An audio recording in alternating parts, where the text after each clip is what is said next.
Part 3 பாபாவின் கருணை தொடங்கும் காலம். ஷிரடிக்கு வந்த சாய் பாபா மசூதியில் தங்கி வாழ ஆரம்பித்தார். அவரிடம் சொத்து இல்லை, பணம் இல்லை.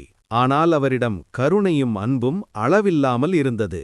ஏழை பணக்காரன், இந்து முஸ்லிம் என்ற வேறுபாடு இல்லாமல் எல்லோரையும் ஒரே மாதிரி பார்த்தார்.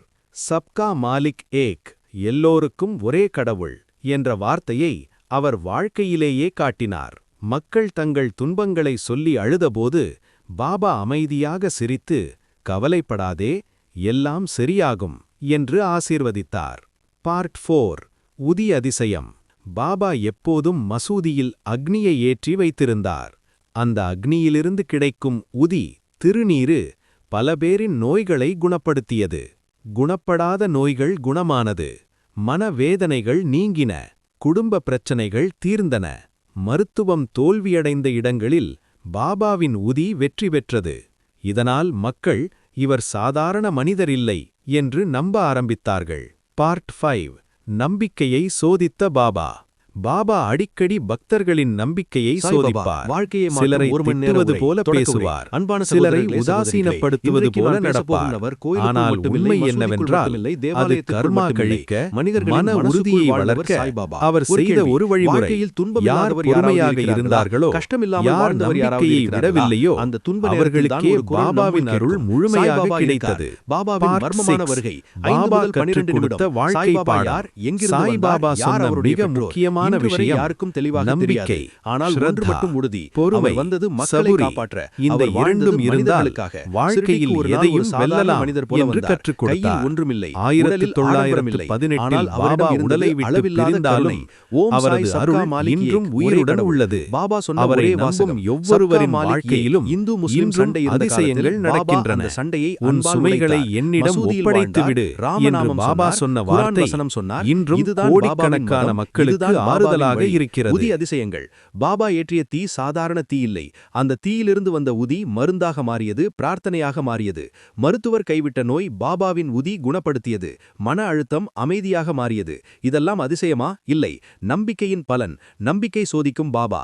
பாபா எல்லாரையும் உடனே ஆசீர்வதிக்க மாட்டார். சிலரை திட்டுவார், சிலரை அலட்சியம் செய்வார். ஏன் தெரியுமா? உன் நம்பிக்கை எவ்வளவு ஆழம், உன் பொறுமை எவ்வளவு வலிமை, அதை பார்க்கத்தான். யார் பொறுமையுடன் இருந்தார்களோ அவர்களே வாழ்க்கையின் உயர்ந்தார்கள்.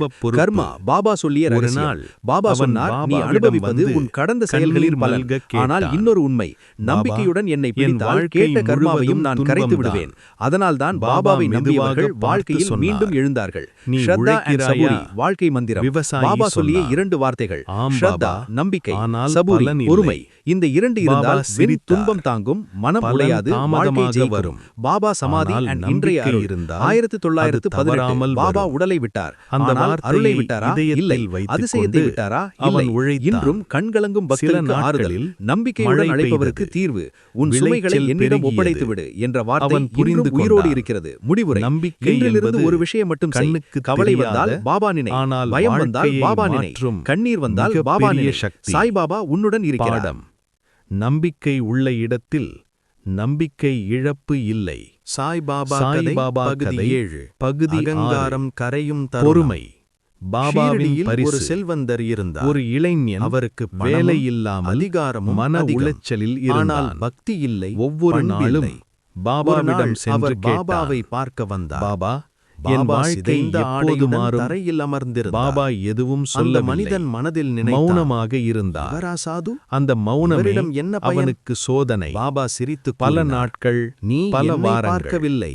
ஒரு நாள் பாபா சொன்னதை பொறுமை வைத்துக்கொள். பாபாவின் நேரம் வரும்போது கடுமையெல்லாம் காலடியிலேயே விழுந்தார். தன் குழந்தையுடன் பாபாவை காண பொறுமையை அகங்காரம் குழந்தை நிலையில் இருந்தது. ஒரு நல்ல வேலையில் விழுந்தபோது நல்ல வாழ்க்கையின் குழந்தையை அவன் உணர்ந்து முதல் அவர் ஒரு பாபாவியாக மாறினார். அவரின் மிகப்பெரிய ஆசீர்வாதம் உண்மையான பாடம்.